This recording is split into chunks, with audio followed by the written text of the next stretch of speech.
네, 2부로 돌아왔습니다. 2부에서는 본격적으로 지금은 맞고 그때는 틀리다에 대해서 이야기를 할 텐데 내용에 대해서 설명을 간단하게 드리고 영화에 대해서 이야기를 하도록 하겠습니다. 지맛 그틀. 네, 지맛 끝을. 네.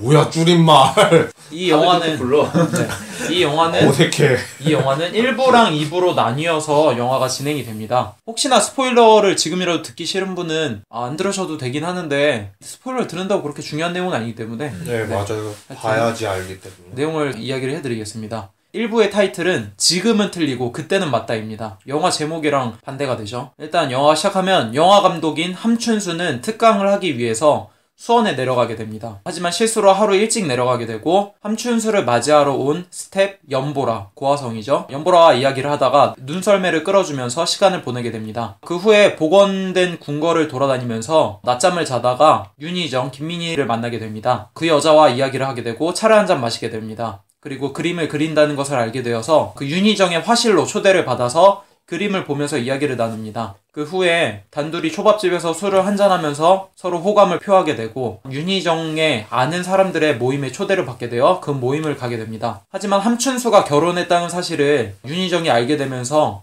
윤희정은 실망하게 되고 둘은 그 상태로 헤어지게 됩니다. 그 다음날 영화 특강에선 비평가와 함춘수가 마차를 빚어서 망치게 되고 함춘수의 팬인 주영실이 찾아와서 본인이 쓴 책에 글을 써서 그것을 주게 됩니다. 이것이 1부 내용이고요. 2부 내용의 타이틀은 영화 제목과 동일합니다. 지금은 맞고 그때는 틀리다. 내용은 비슷하게 진행이 되는데 다른 점이 있다면 화실에서 함춘수가 그림을 보고 직설적인 평가를 하게 됩니다. 그 후에 옥상에서 담배를 피면서 윤희정이 자신의 집 그리고 큰 불상에 대해서 이야기를 하는 그쪽으로 바뀌게 되고요.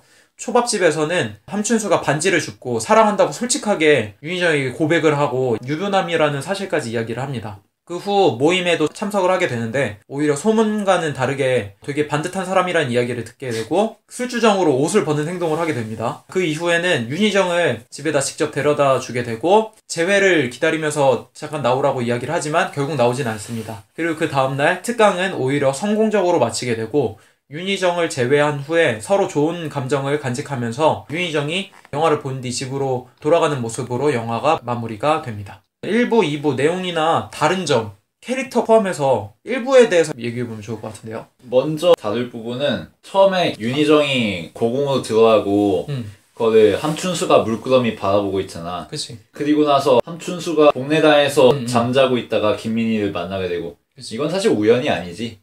홍상수의 모든 영화에서 나타나는 거지만 남자는 항상 우연을 가장해서 여자를 기다려. 그래서 인연이네요. 사실은 자기가 유도한 거지. 저놈의 똑같은 패턴. 여기서 한 가지 포인트라면은 윤희정이 고궁으로 들어가는 모습을 보여준 다음에 헐벗은 남옥을 보여줘. 알맹이 없다 이 소리지. 그리고 가장 인상적이었던 부분은 그 함춘수가 윤희정을 복례당에서 처음 봤을 때 점퍼에 물감이 묻은 부분을 지적을 해. 근데 김민희가 옷매무새가 완전 야무져. 목도리도 엄청 꼼꼼하게 맸고 스타킹도 상당히 신경 쓴 모습이야. 전체적으로 옷차림이 굉장히 깔끔해. 맞아. 근데 점퍼만 물감이 묻어있다는 거지. 이거는 유혹이지 유혹. 그러니까 너 흘리고 다니는 거야 뭔가? 본인이 의식해서 그럴 수도 있지만 무의식적인 유혹 본능이라고 봐야지. 그렇게까지 꼼꼼하게 옷차림을 단정하게 하는 사람이 이 점퍼에 신경을 안 썼을 리가 없거든. 굉장히 예리한데? 맞아. 근데 그 물감 묻은 점퍼를 그렇게 보여주고 다니느냐. 그거는 자기가 나는 예술가입니다라는 걸 과시하고 싶은 게 분명히 있는 거거든. 본인은 의식하지 못했어도 무의식적으로 당연히 그런 게 깔려 있는 거야. 그리고 그거를 알아봐주는 사람을 기다리는 거고 마치 라푼젤의 머리카락 같은 거지. 탑에 갇혀서 자기는 머리카락 늘어뜨리고 이 머리카락을 잡고 올라올 왕자님을 기다리는 거지. 혹은 신데렐라의 유리구두거나. 막 튀어나오고 있어. 플러스로 덧붙이자면은 윤희정이라는 인물 자체가 예전에 모델 활동도 했었다고 그렇게 나오잖아. 그런 거 보면은 과시를 하고 싶다라는 그런 충분한 보충 설명이 되지. 그리고 내가 봤을 때는 패턴이 똑같으니까 어차피 거기에서 거기로 가겠구나 난 그런 생각이 먼저 들더라고. 그리고 다음 같은 경우에도 물론 거기 시나 뭐 그쪽에서 뭐 지원을 받아서 그렇게 했다고 치더라도 너무 노골적으로 그런데 관광지라든가 그런 걸 보여주니까 보면서 느껴지는 거지. 똑같은 패턴에 진짜 속이 다 훤히 보인다. 너무 노골적인 거 아니냐? 난 이런 생각이 좀 들었지. 처음에 보면서. 그 노골성을 적나라하게 드러내는 장면이 그렇게 복례당에서 서로 만난 다음에 커피 마시러 가잖아. 그래서 카페를 간단 말이야. 근데 그 카페를 잡아주는 쇼트를 보면은 김민희와 정재영을 좌우로 잡은 다음에 중앙에는 바나나 우유가 있어. 맞아. 그 카페의 모든 소품들은 굉장히 정갈하고 완전 깔끔해. 그치. 완벽하게 갖춰져 있는 인테리어 느낌. 김민희와 정재영이라는 인물도 거기에 딱 들어맞아. 근데 거기에 딱 위화감에 던져지는 요소가 바나나 우유야. 빨대 꽂혀 있는 거. 전혀 그래. 어울리지 않아. 잔도 엄청 이쁘잖아. 커피잔 이런 것도. 그치. 컵받침 이런 것도 화려하고. 근데 거기 딱 바나나 우유가 있어. 플라스틱 병, 그 쪼가리 있는 거. 그걸 통해서 이 만남이 사실은 자기적인 거고, 포장된 거고, 사실은 허장성세인 거고, 이거를 잘 암시하는 거지. 그러면서 홍상수의 이전 작품들과 연결이 되는 거고, 다 그런 식이었잖아, 지금까지. 확실히 맞는 얘기고, 소품에 있어서도 홍상수 감독이 신경을 많이 쓴다고 그러더라고. 뭐 일부 마지막 부분에 나오는 불상이라든가. 사람들로 하여금 저게 의미가 좀 투영된 거 아니냐. 일부러 저쪽으로 해가지고 찍은 거 아니냐.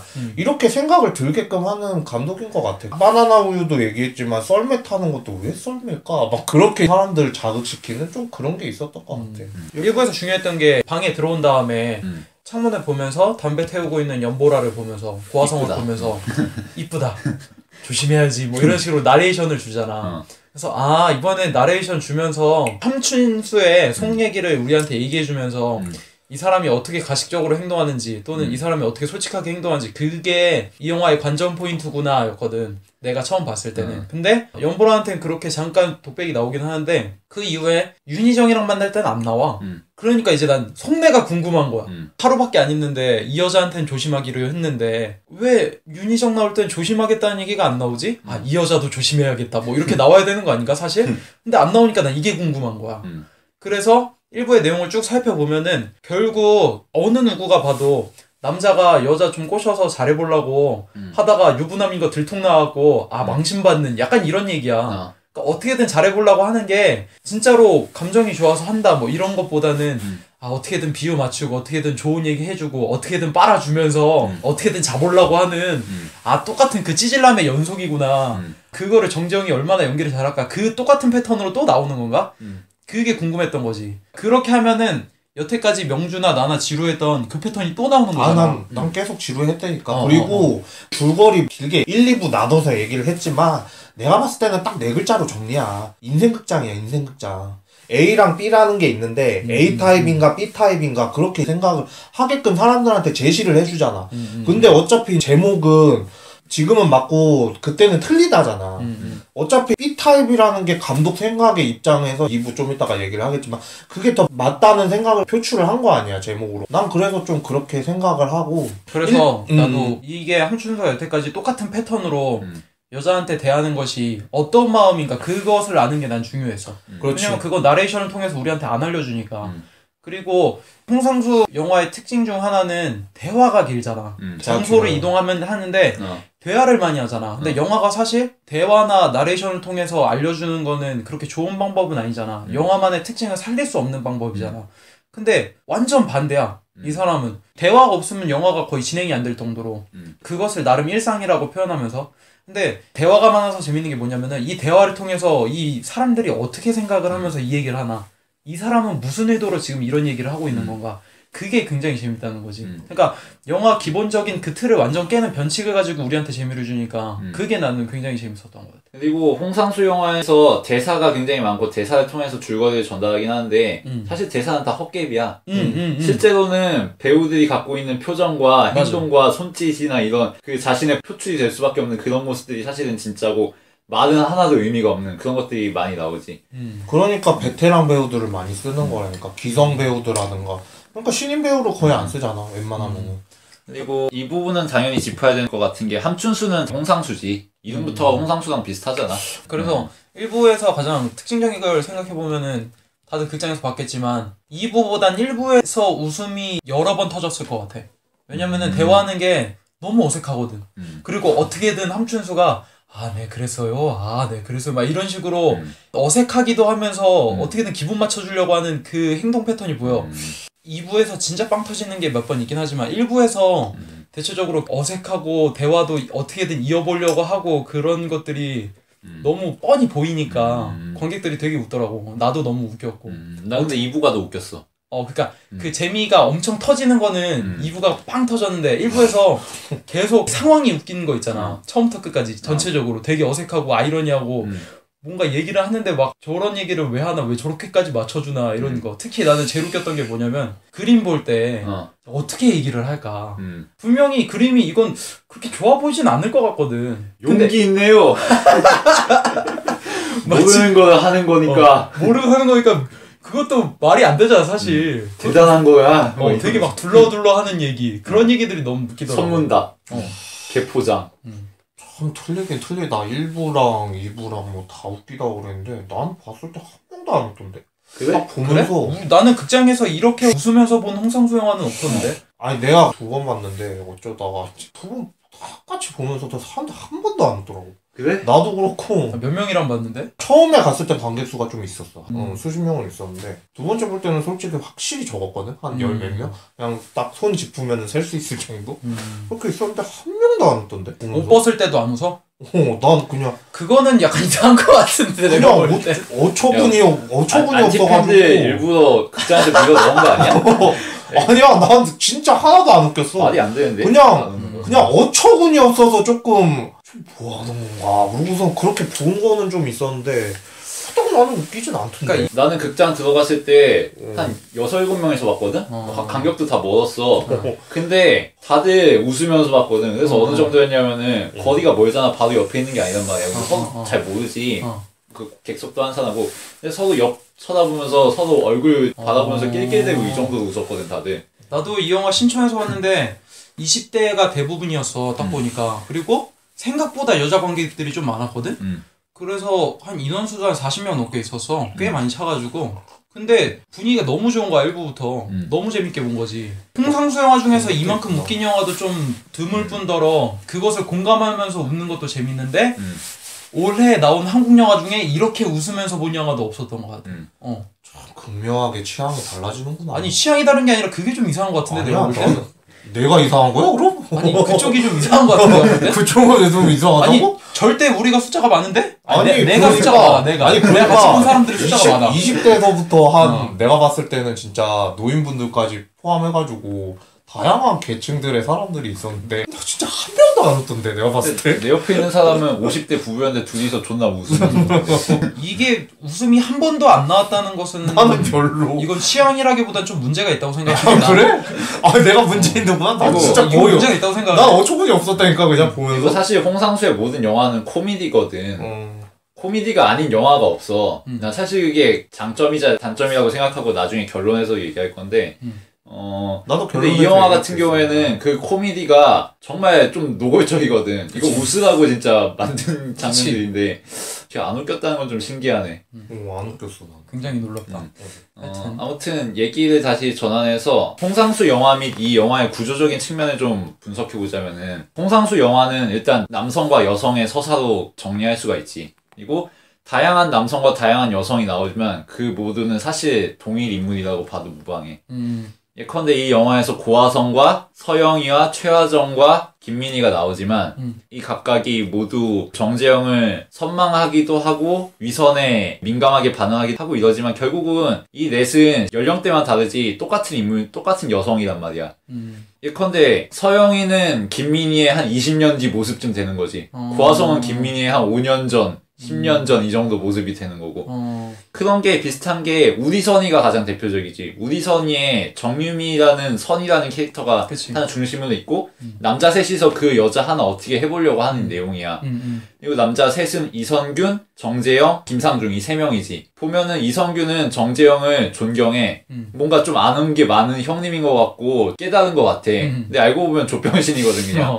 그리고 정재영은 김상중을 존나 부러워하지. 자기에겐 없는 사회적인 권력과 명예와 교수라는 직함이 딱 있으니까. 그리고 김상중은 그런 자신을 바라보는 두 후배를 그 만족스럽게 대하면서도 사실은 어느 정도 경계를 하지. 나의 연적으로서. 근데 이 셋은 결국은 나이대만 틀리고 조건만 틀리지 결국은 같은 인물이거든. 똑같은 인물을 세 가지 다른 상황에 놓으면은 다 그렇게 반응할 거란 말이야. 그리고 결국은 세 명이서 마지막에 한 지점에서 만나게 되잖아. 정작 우리 선이는 빠져나가고 최 남자만 남지. 사실상 한 인물인. 똑같이 찌질하기만 한. 그런 것과 마찬가지로 이 영화에서도 여자들은 모두 똑같은 인물이고 남자는 정재영 이외에 다른 남성들은 부각되지 않지만 사실 남자들도 다 똑같은 인물이지. 예컨대 그 정재영이 최하정네 술집 가서 술 마시는 씬이 있잖아. 근데 기주봉이 2부에서 나와서 담배 피우는 장면이 있어. 왜 담배 피우냐면은 존나 정재영이 술자리를 완전 독식했거든. 기주봉 왜 왔겠어. 그냥 자기랑 연령대 많은 여자들하고 존목질 하려고 왔겠지. 근데 정재영이 완전 자리를 평정했으니까 존나 빡쳐가지고 그냥 나가서 담배 피우는 거 아니야. 그러고 나서 정재영이 떠나갈 때쯤에는 위신 좀 있고 품위 좀 있는 사람인 양 허허 다음에 봅시다 이러고.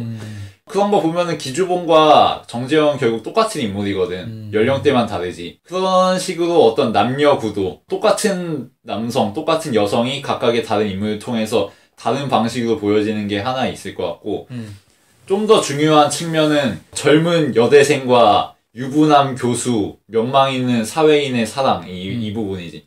이 부분에 대해서 좀 얘기하면 재밌을 것 같은데 모든 영화에서 반복되는 패턴이잖아. 그치.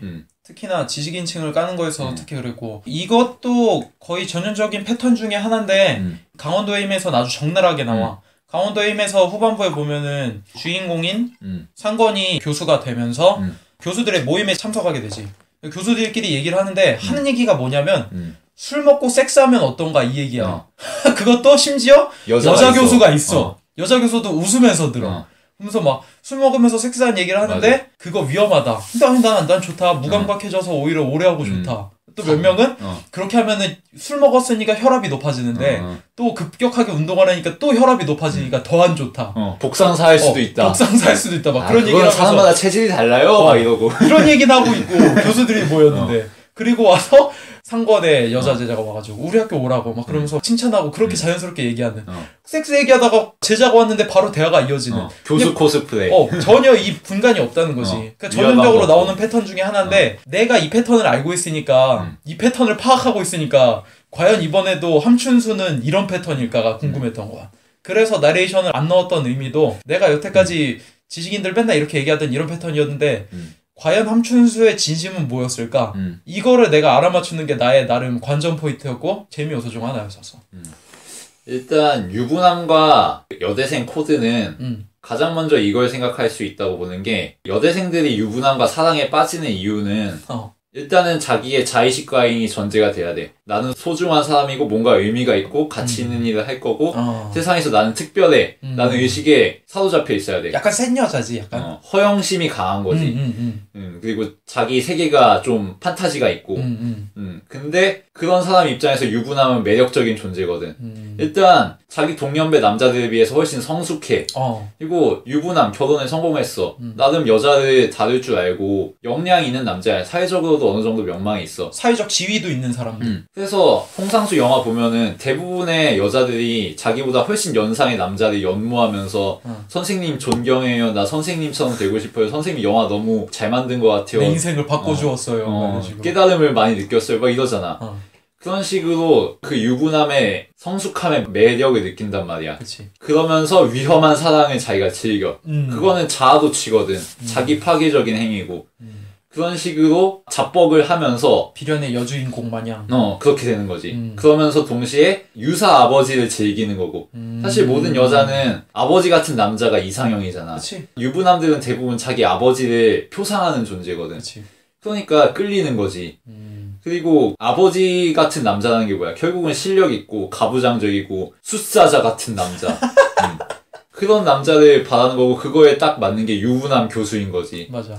아주 매력적이고 똑똑하고 아는 것도 많고 세월의 흔적을 거치면서 성숙해졌고 그런 남자들. 또는 허울 좋고 명망 좋은 영화 감독, 배우. 그리고 반대쪽에 있는 유부남들은 그런 자기보다 훨씬 젊은 여자, 자신을 선망하고 자기를 엄청 대단한 사람인 양 평가해주는 여자를 보면서 자신의 또 허영심을 만족시키는 거고 그치. 그렇게 이해관계가 맞는 관계를 보여주면서 남자의 판타지, 여자의 판타지를 골고루 아주 잘 보여주는 구도라는 거지.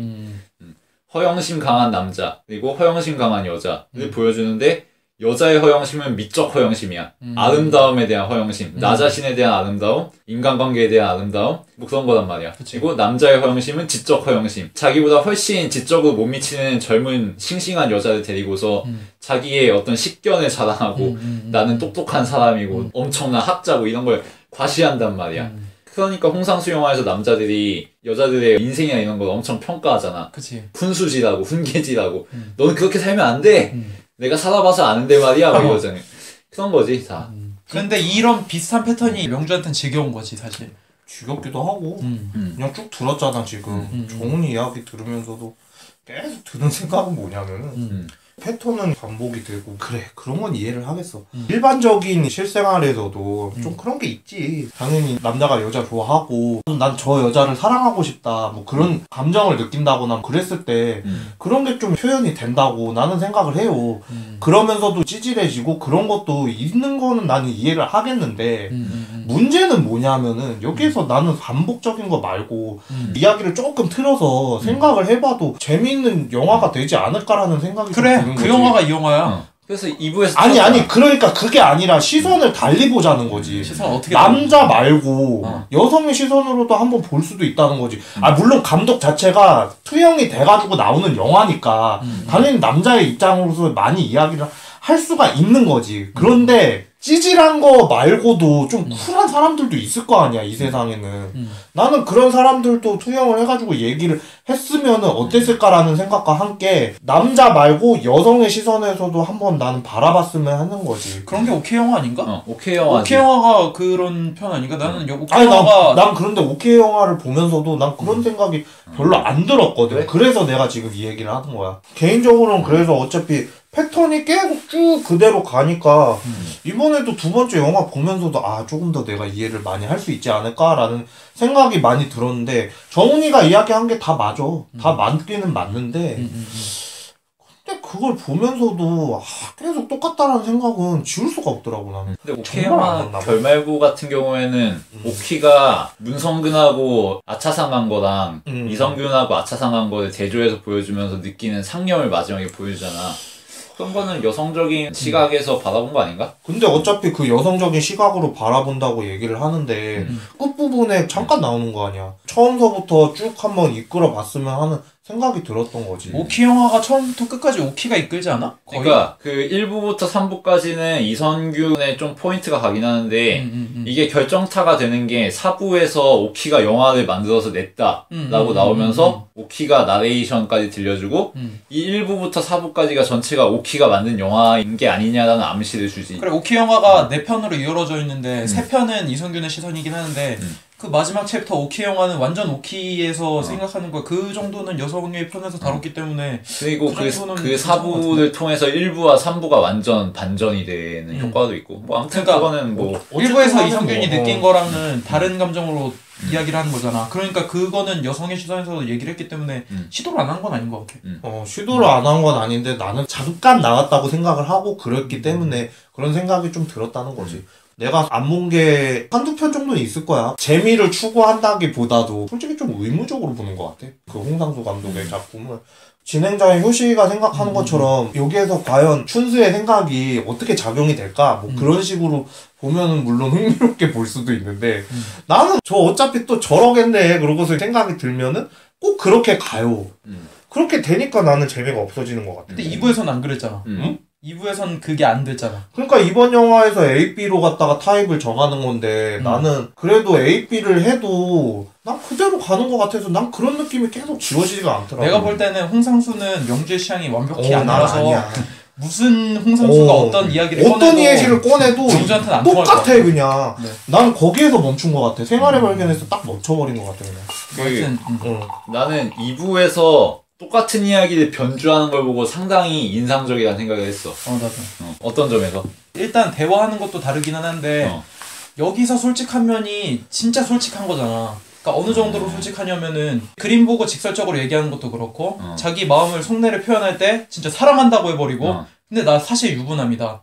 근데 난 지금 너가 너무 사랑스럽고 너무 좋다 이런 것도 직설적으로 표현하고 가장 결정타는 옷 벗는 거지 술 먹으면서 옷 벗는 거는 뭐 이건 할 말 다 한 거잖아 사실. 거기는 진짜 이 사람은 일부에서 봤던 사람은 완전 다른 함춘수구나. 진짜 그냥 솔직하고 완전 진솔하게 대하는 사람인데 중요한 게 뭐냐면 집에 발에다 주었을 때 볼에 뽀뽀를 받으면서까지 얘기하는 게 나 너랑 이야기도 하고 싶다. 나 너랑 같이 좀 있으면서 이야기도 하고 싶다. 이렇게 얘기하거든. 아니 나 유부남인 거 맞고 너를 사랑한다고까지 했으면은 나 솔직히 너랑 자고 싶다. 나 너랑 같이 쉬면서 자고 싶다. 이렇게 얘기할 수 있는 상황이야. 거기다가 뽀뽀까지 받았어. 그러면은 2부에서 함춘수는 그런 얘기를 충분히 할 수 있는 사람이거든. 그게 가장 1부랑 다른 점이었고 이 사람의 속내를 들을 수 있는 점이었고 마지막으로 결말까지 왔을 때 재회를 하잖아. 그리고 마지막으로 인사를 하겠다고 하고 들어왔을 때 그때 김민희는 아무리 봐도 계속 얼굴을 들밀면서 어떻게든 뽀뽀하고 뭔가 스킨십을 하고 싶은 그런 모습의 뉘앙스가 보였어. 그러니까 정재영이 이거는 정재영의 선택에 따라 다른 건데 정재영의 진짜 마음이 어디냐는 여기서 달렸거든. 사실 조금 쉬었다가 밤늦게 서울로 올라가도 전혀 문제가 될 만한 상황이 아니잖아. 저 오다가 차 막혔을 수도 있고 이렇게 하면 되는 건데. 근데 정재영 선택을 하지. 영화 재밌게 보시고 뭐 연락하자는 얘기도 딱히 안 하지. 뭐 이렇게 연락하시고 그렇게 해서 가자. 그렇게 하고 나니까 김미희는 약간 토라져. 정재영이 나가자마자 마음이 있었던 거야. 막 자고 싶다 이런 마음보다는 아쉬운 마음이라고 보이긴 하는데 그게 여기서 굉장히 다르고 재밌는 거지. 여태까지와의 홍상수의 자기가 얘기했던 거를 부정하는 느낌? 여태까지 모든 남자는 찌질하게 이런 사람이었지만 그때는 틀렸던 것 같아. 지금 내가 생각했을 때 홍상수 본인이 내가 여태까지 영화 만들었을 때 대부분의 남자는 이렇게 찌질했던 것 같아. 그런 속내로 여자한테 접근하고 이야기하고 싶어하고 그리고 자고 싶어하고. 근데 그게 조금 아닌 것 같기도 한데 오히려 더 솔직해지면은 자는 게 솔직한 건가? 그냥 단지 좀 이야기하면서 사랑한다는 감정 솔직하게 이야기하고 그렇게 하는 게 오히려 더 솔직한 거 아닐까? 그때가 좀 틀린 것 같아. 오히려 내가 지금 생각하는 게 맞는 것 같아 라고 하는 홍상수의 자기반성적인 영화? 이렇게 봐서 그게 난 굉장히 중요한 포인트라고 생각을 했었어. 나는 좀 많이 다르게 봤는데 나는 사실 2부에서의 솔직함은 솔직함이 아니라고 생각해. 그건 그냥 솔직한 코스프레일 뿐이고 그것도 포장이다. 매력을 과시하기 위한 방법일 뿐이야. 1부에서는 예스맨이었지. 자기의 매력을 과시하기 위한 방법이. 난 너의 세계를 모두 다 알고 널 이해할 수 있는 사람이고 모든 걸 파악했어. 근데 현실은 유부남, 꺼지셈 이렇게 된 거고. 그치. 2부에서는 그 반대인 거지. 나는 네가 허영심에 빠져있지만 너의 본질을 알아. 나는 직언을 해줄 수 있는 사람이야. 앞뒤 안 가리고. 나는 비록 유부남이지만 널 정말 사랑한다는 마음을 표현할 수 있는 사람인 거지. 야 솔직히 만난 지 하루밖에 안 되는데 정말 사랑해요 막 이러면서 우는 게 말이 안 돼. 지금 말이 안 돼. 그건 절대 솔직한 게 아니야. 그건 솔직한 코스프레일 뿐이지. 그러네. 그렇게 생각하니까 그러네.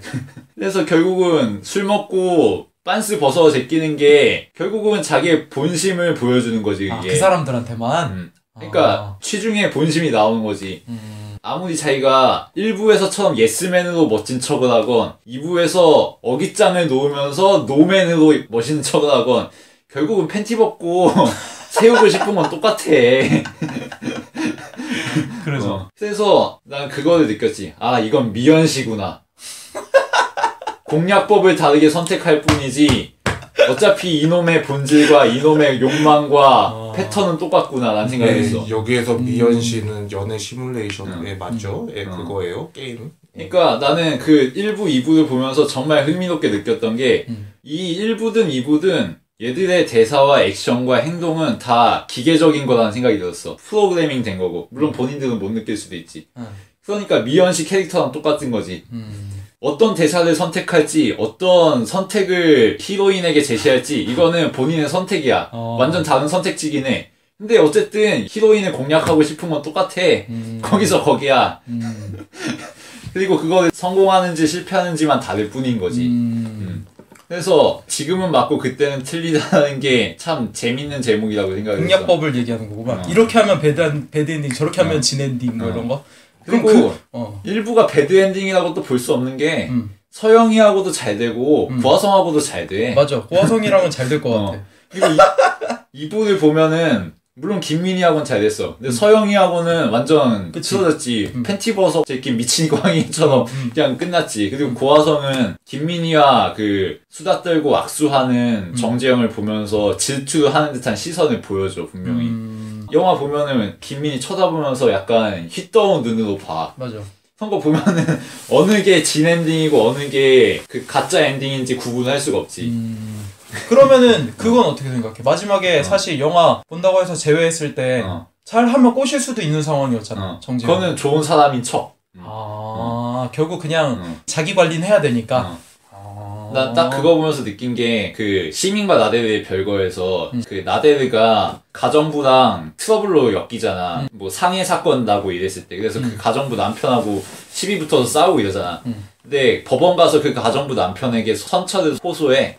자기 때린 사람인데 그거는 물론 자기의 선의도 있지만 나는 반듯한 사람이야. 나는 코스프레를 하고 싶은 게 있는 거거든. 딱 그 생각이 났어. 그리고 전체적으로 1부와 2부를 보면서 머리에 떠올렸던 영화가 렛미인. 그 뱀파이어 영화 있지.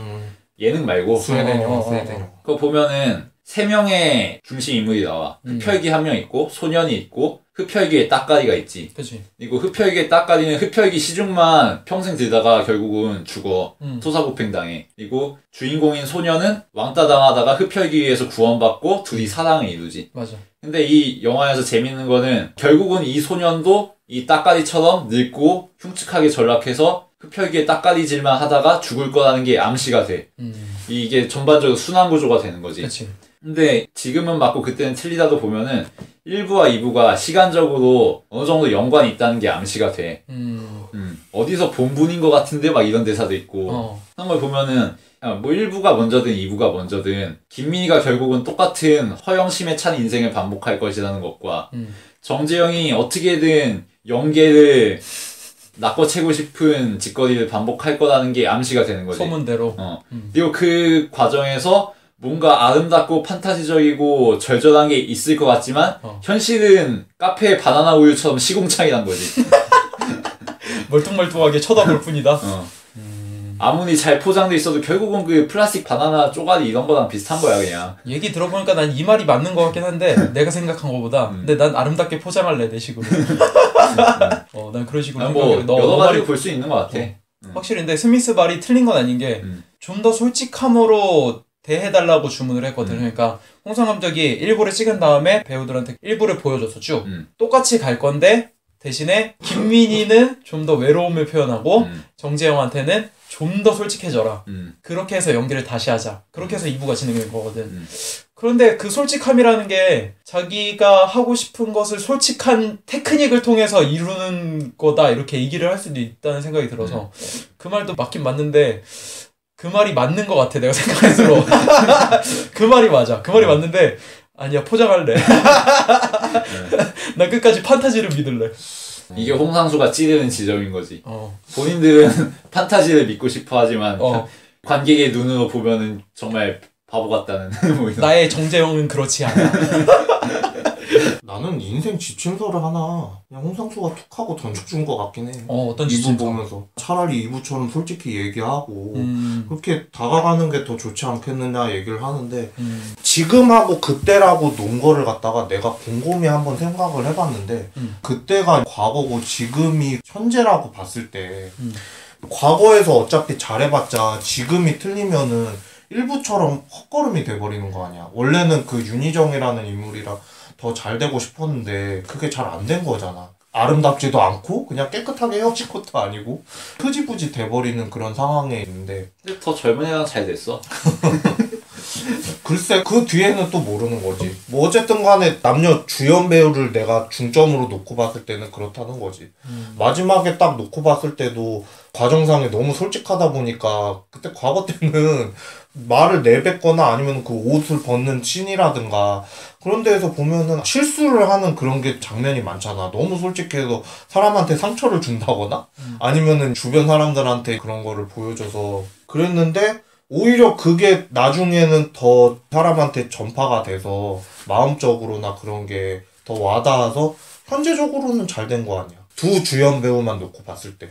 나는 그래서 그때랑 지금을 갖다가 그렇게 놨었던 것 같고 1, 2부 결말은 얼마 내용이 없어서 난 잘 살리면은 어떻게 더 이야기가 잘 이끌어지지 않았을까라는 생각이 들어. 그냥 어떻게 이끄냐고 물어본다면은 우리가 내용을 모르잖아. 그냥 영화만 틀어놓고 정재영이 얘기만 하고 무비 토크식으로만 이루어졌는데 잠깐의 장면을 보여준다거나 홍상수 감독이 일부에서 얘기했던 것처럼 학생들을 자기화한 것도 있었다고 그러는데 제자들이 찍었던 작품 중에서도 좀 비슷한 게 맞나 봐. 지금의 영화에 덧붙여서 영화 속의 영화라고 장면을 보여주고 이런 것 때문에 뭐 이렇게 얘기를 하고 싶었다. 그리고 그 2부 마지막에서도 김민희가 보는 장면이 있었을 거 아니야. 그런 것도 추가적으로 뭔가 첨부가 됐었다면은 괜찮지 않았을까라는 생각은 잠깐 들더라고. 난 홍상수 영화의 특징에 대해서 좀 더 얘기를 하면서 좋은 얘기를 해보고 싶어. 홍상수 영화를 보면 특이한 게 영화 제목을 다 손으로 쓰는데 그게 그렇게 이쁜지는 잘 모르겠어 사실. 사실 가독성 없어. 가독성도 없고 그냥 대충 쓴 느낌이 나. 대충 썼어요. 그리고 존나 이름 딱 나오는데 읽는데 한참 걸려. 너무 못 써가지고. 그리고 영화가 시작되거나 끝날 때 인물들이 나올 때 그것도 그냥 손으로 대충 써서 그냥 나오거나 아니면 심지어 스케치북에 그냥 쓴 다음에 그거를 그냥 맞아. 보여주는 경우도 있어. 그 정도로 그런 거에 대해서 신경을 안 써. 그리고 가장 중요한 것 중에 하나가 음악이 신경을 너무 많이 썼어. 이번에도 뭐 봄이 오면 산에들 그것만 계속 나오잖아. 그것도 악기도 그냥 한 가지로 계속 신디사이저로 이거 대충 친 것 같아. 이게 나는 되게 좋은 게 뭐냐면은 그거 두 가지를 그냥 대충 만들어 놓음으로써 영화에 더 집중하게 만드는 거야. 감이 놀 수가 없잖아 사실. 음악 같은 거 되게 중요하고 배우들 이름이 제대로 나와야 되는데 이거 잘 보이지도 않고 저게 무슨 글씨인가. 사실 보지도 않는 사람도 많고 사실. 그런 것들 다 제거하니까 자기가 하고 싶은 거에 더 집중할 수 있는 거지. 특히 이제는 스태프들도 거의 10명, 5명 이 정도만 두고도 영화를 찍을 수 있을 정도로 자기가 하고 싶은 거에 집중할 수 있는 사람이니까 난 이런 점이 매우 특이하고 되게 좋은 점인 감독이라고 생각을 해. 그 음악 나오는 부분은 내가 좀 유심히 봤거든? 보니까 딱 그거야. 얼레디 꼴레디. 그냥 감독이 딱 보기에 얼레디 꼴레디 할 만한 장면에 딱 음악을 넣어놨어. 그런 것도 있고 컷 그걸 갖다가 자기가 생각한 부분까지 딱딱 끊어서 가는 것 같다라는 느낌도 좀 들더라고. 그리고 이번 영화에서는 줌인을 하는 장면이 몇 개 있어. 초반에 맞아. 대화할 때 김민희한테 줌 한번 해주고 그 다음에 정재영이 얘기할 때 줌 한번 해주고 근데 이게 되게 투박하거든? 동선 되게 나오는 게 단순한 거야. 되게 단순하고 투박한데 이야기할 때 화면 잡아줌으로써 아 얘가 무슨 얘기하나 그리고 얘 마음은 무슨 마음일까 그거밖에 할 게 없어. 그거 말고 생각할 게 없어. 뭐 배우 이쁘다? 뭐 연기 잘하다? 뭐 그런 거 생각할 것도 없어. 그냥 얘기하는 거 바로 받아들이게 되거든. 마치 대화하는 것처럼 지금 나랑. 그리고 클로즈업을 가장 재밌게 썼던 거는 일부에서 유부남 얘기를 했을 때 김민희의 얼굴이 일그러지는 장면. 그 장면은 대부분 빵 터졌는데 그 장면에 하나 제대로 클로즈업 해주니까 그것도 너무 웃기더라고. 아무것도 안 웃던데 난. 그 카메라 활용에서 좀 인상적이었던 거는 그 둘이 같이 일부에서 작업실 갔을 때 계속 대화하잖아. 뭐 작품이 그치. 어떻고 미술 하는 거에 대해서 어떻고. 근데 그때 김민희만 보여주고 정재영이 화면에서 아예 안 나오는 지점이 있어. 맞아. 커피 목소리로만 얘기할 때, 나와. 커피 얘기할 때. 그걸 앞에 나가서 보면서 딱 썼는데. 느낀 게 중요한 거는 정재영이라는 존재가 아니구나.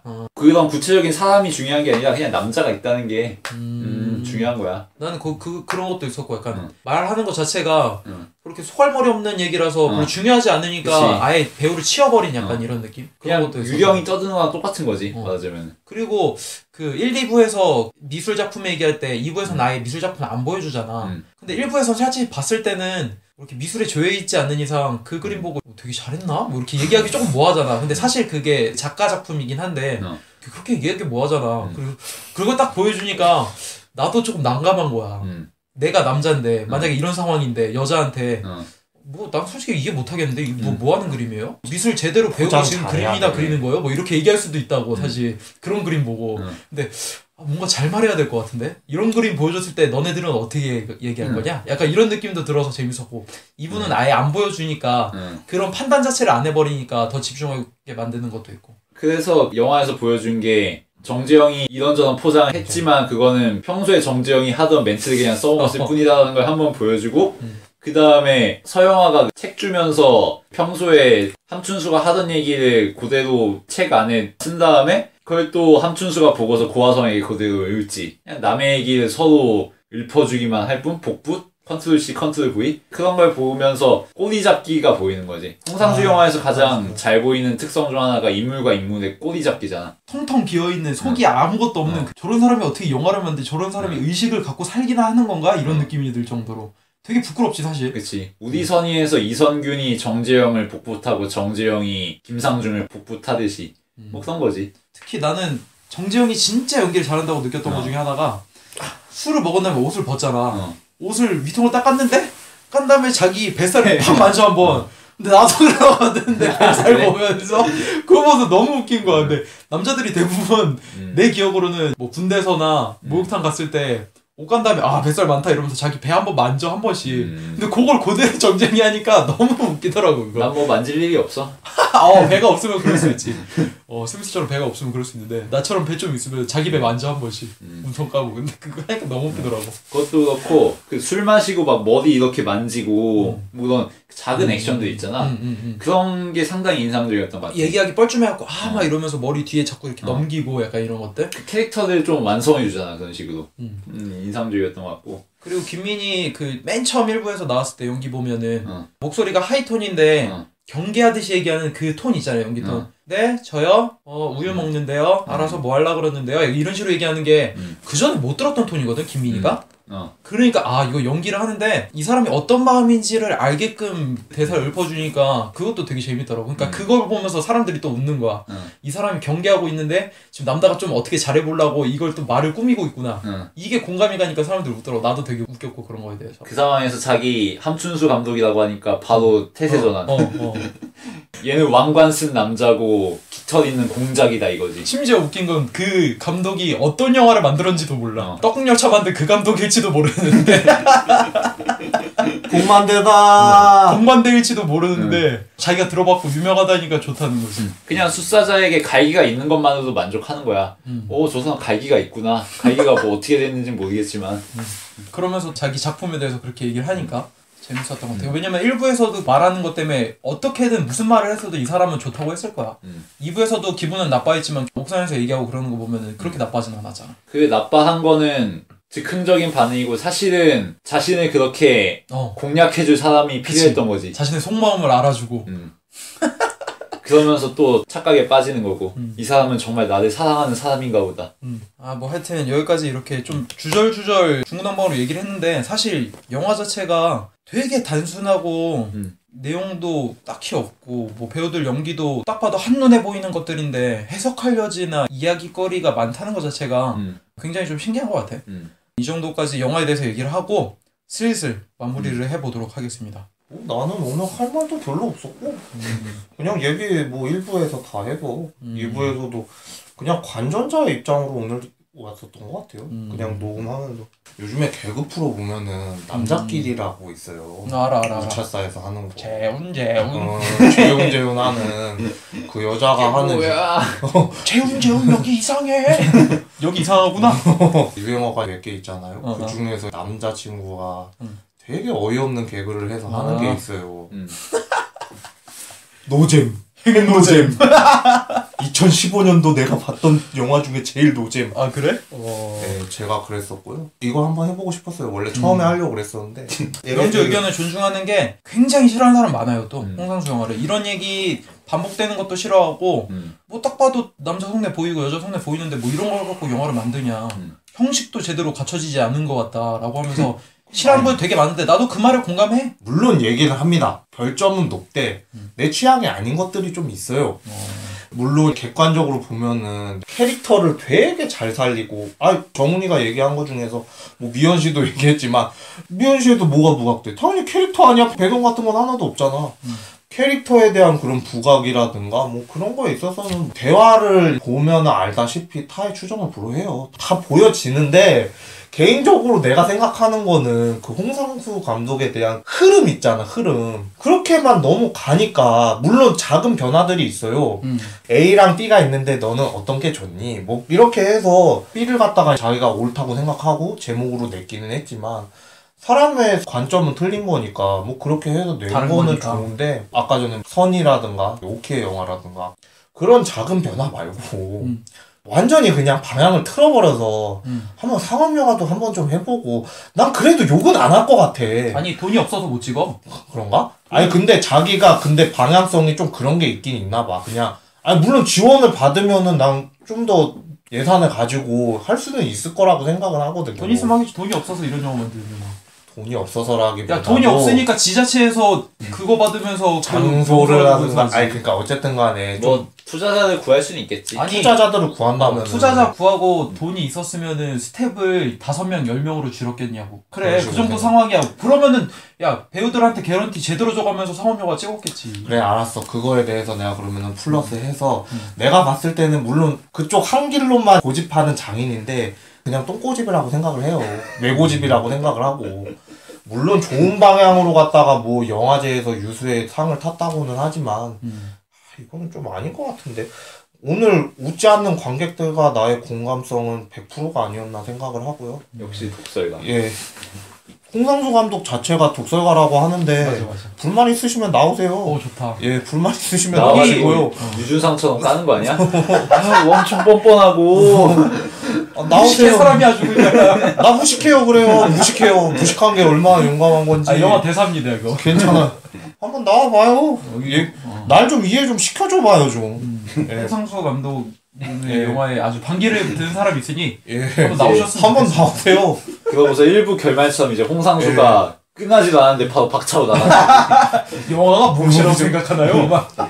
아, 나 그거 보면서 진짜 깝깝했다니까. 그 정재영이 얘기하는데 결국에 지가 다 할 말 대사로 갖다가 다 말빨 치는데 그거랑 완전 모순되는 거 아니요. 그 1분 마지막 장면에서. 난 그런 거 보면서도 좀 어이가 없어가지고 저는 별 2개 줄게요. 김민희 공략 실패해가지고 그런 거잖아. 전 별 2개 줄게요. 아니 아까 재미는 없는데 평점은 높을 거예요. 이러는 거. 나는 평점 높게 주기도 싫어 그냥. 한번 나와서 얘기 좀 해봅시다. 나오세요. 나 좀 이해 좀 시켜줘봐. 난 재미없었어. 뭐 하여튼 그렇답니다. 고전적인 남성과 여성 서사를 잘 보여줬다고 봐. 남자는 자신이 여성을 존나 사랑한다고 착각하고서 자신에게 도취돼서 엄청 열을 올리지 여자에게. 그리고 여자는 그렇게 열을 올리는 남자의 모습을 보면서 난 정말 사랑받고 있나 보다라고 또 착각에 빠지고 자신을 사랑해주는 것 같은 남자를 보면서 판타지에 빠지고 스스로에게 최면을 걸어가면서 섹스 판타지와 사랑 판타지에 빠지는 각각의 남성과 여성을 잘 보여줬다고 생각하고 이거는 좀 다른 얘기인데 난 보면서 버드맨 생각이 좀 났어. 버드맨이? 일단 이 영화의 화자는 신뢰할 수가 없지. 이거는 아마 정재영이 만든 영화라는 설정이겠지. 1부든 2부든. 그리고 버드맨 같은 경우 이 스토리 전체가 주인공의 머릿속에서 일어나는 뇌내 망상의 가능성이 있는 거잖아. 그러면서 관객인 우리들은 이 이야기가 진짜 100% 리얼은 아닐 거라는 의심을 하면서 읽는 거고 거기에 소재가 여러 가지 겹치지. 일단 속옷바람 팬티바람으로 나오잖아. 팬티도 벗어 심지어. 그리고 일단 주인공 둘 다 감독이고 영화 감독과 연극 감독의 차이는 있지만 둘 다 허영심이 가득하고 그치. 여자와 썸씽을 겪고 있고 그리고 지금은 맞고 그때는 틀리다 해보면은 그 카페에서 새가 나와. 이 미장센으로 새가 나와. 그 커튼에 걸쳐져 있는 그런 것도 있고 그리고 나와? 엠마 스톤은 대마초를 피우고 고아성은 담배를 피우지. 그리고 둘이 닮은 건 아닌데 좀 인상이 비슷해. 느낌이 비슷해 느낌. 키 작고 얼굴 좀 땡글하고 눈 좀 커가지고 야무진 인상에 뭐 그렇지. 그러니까 완전 여성스럽지 않잖아 둘 다. 그 영화에서는. 뭐 버드맨을 보고 만든 영화라는 건 아닌데 좀 많이 그럴 수가 없어요. 많이 생각이 났어. 아무튼 그랬고 뭐 별점을 주자면 3개 반 정도? 왜 3개 반이냐면은 사실 4개를 줄까 고민도 했는데 아무래도 내가 홍상수에게 항상 아쉬워하는 거는 항상 코미디에 불과하다는 거야. 진지한 영화인 것처럼 사람들이 많이 알고 있지만 이건 사실 코미디거든. 그 영화에 나오는 인간 군상들 비웃으면서 조롱하고 야 이 병신들아 하고 끝나는 영화거든. 근데 사실은 이 영화에 나오는 인물들이 좀 더 무게감 있고 진지하게 다뤄질 수 있는 거거든. 지금은 맞고 그때는 틀리다도 그렇고 홍상수 영화 보면은 10분 안에 인간의 견적이 다 나와. 아, 저 새끼는 얄팍한 그냥 겉포장에 불과한 인간이구나라는 거를 금방 초반부에 알 수 있어. 속내도 알 수 있고. 근데 그게 아니라 묵직하게 처음부터 폭풍 간지처럼 보여줘. 관객 입장에서 감정이입이 잘 돼. 초라한 찌질이나 허영심 덩어리가 아니라 정말 우리가 본받고 귀감이 되는 성실한 사람인 것 같아.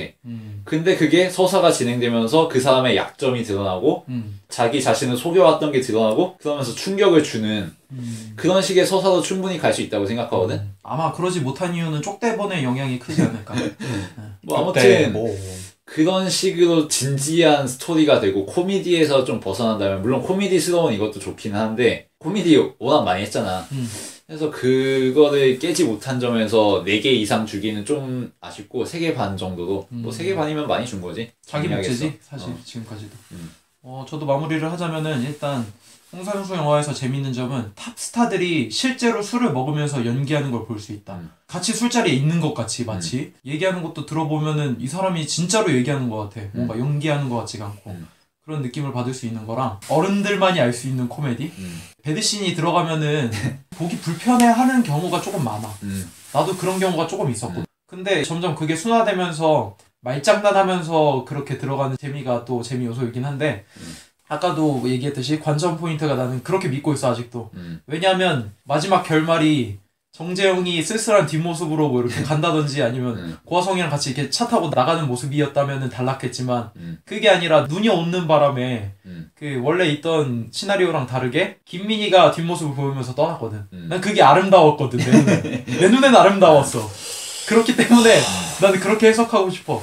여태까지의 어떻게든 남자가 여자랑 잡으려고 했던 마음들이 사실 잘못 선택을 해서 누가 봐도 일부처럼 아, 저 새끼 어떻게든 잘해보려고 김민이랑 수쓰는 거네 지금. 그러다가 유부남인가 걸려갖고 망했네 쟤. 이런 거에서 2부에선 뭐 사랑한다는 게 잡으려고 이렇게 꼬셔보려고 얘기한 걸 수도 있지만 그렇게 근데 사랑에 빠질 수도 있지 뭐. 한눈에 첫눈에 빠질 수도 있지 뭐. 그럴 수도 있는 거 아닌가?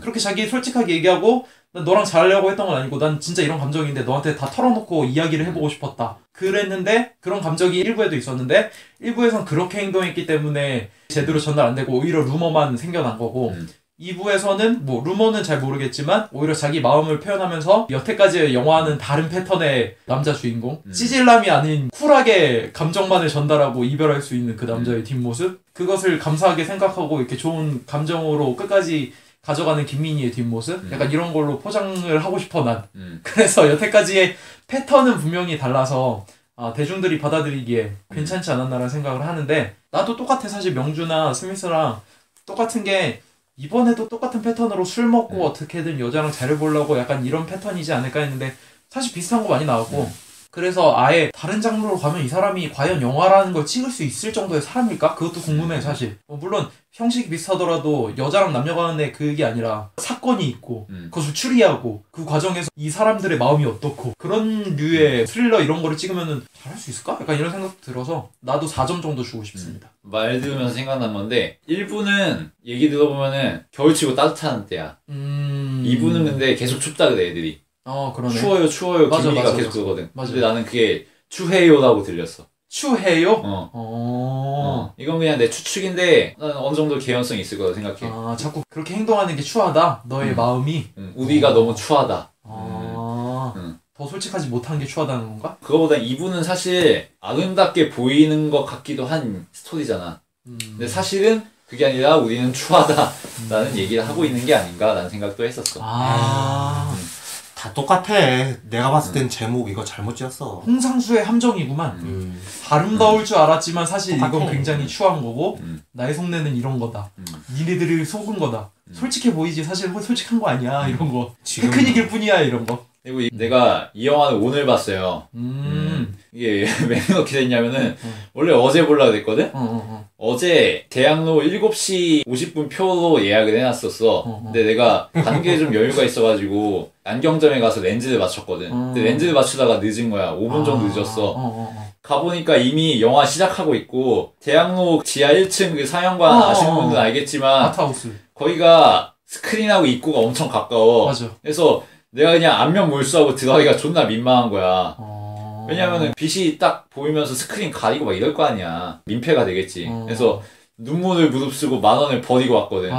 그리고서 오늘 아침 9시에 조조도 본 거지. 그러니까 어제는 1부고 오늘은 2부가 되는 거지. 시간 약속을 못 지켜서? 진짜 그때는 틀리고 지금은 맞은 거지. 진짜 영화 보는 사람들이 제 반만큼이나 했으면 좋겠다. 야, 너 그 스크린 얘기했잖아. 그냥 쳐들어와, 그냥 아줌마들은 그냥 쳐들어와가지고 막 깔깔깔깔 대면서 막 핸드폰 불빛 비추면서 막 반딧불이 행렬로 온다니까? 그렇게 늦게도 오는 사람이 있는데 참. 졸지에 나름 투자를 되게 많이 한 영화거든요. 10,000원짜리 티켓은 날리고 6,000원짜리 티켓으로는 본전을 뽑았지.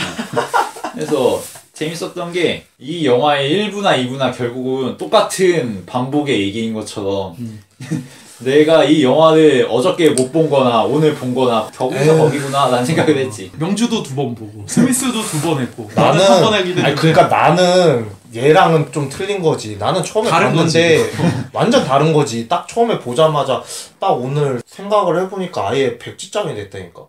그냥 백지장이 돼버리고 하나도 생각이 안 나는 거야 장면이. 그래도 오늘 또 봤는데 나는 그냥 제목 만약에 이게 내가 지으면은 명주한테는 그때도 틀리고 지금도 틀려. 다 틀려 그냥. 내가 봤을 때는 다 틀린 영화여가지고. 이렇게 된 바에야 녹음도 2번 해볼까? 너 킹콩 때처럼 그러고 싶니? 너 그때 멘붕 왔잖아 임마. 네, 하여튼 오늘 이렇게 한 영화 가지고 이야기도 여러 가지 할 수 있다는 거 제가 매우 감사하고 재밌습니다. 전 괴로웠어요. 네, 이렇게 호불호가 갈리긴 하는데 대부분의 성인들은 재밌을 수 있을 것 같아요. 여자들이 특히 생각보다 좋아하더라고.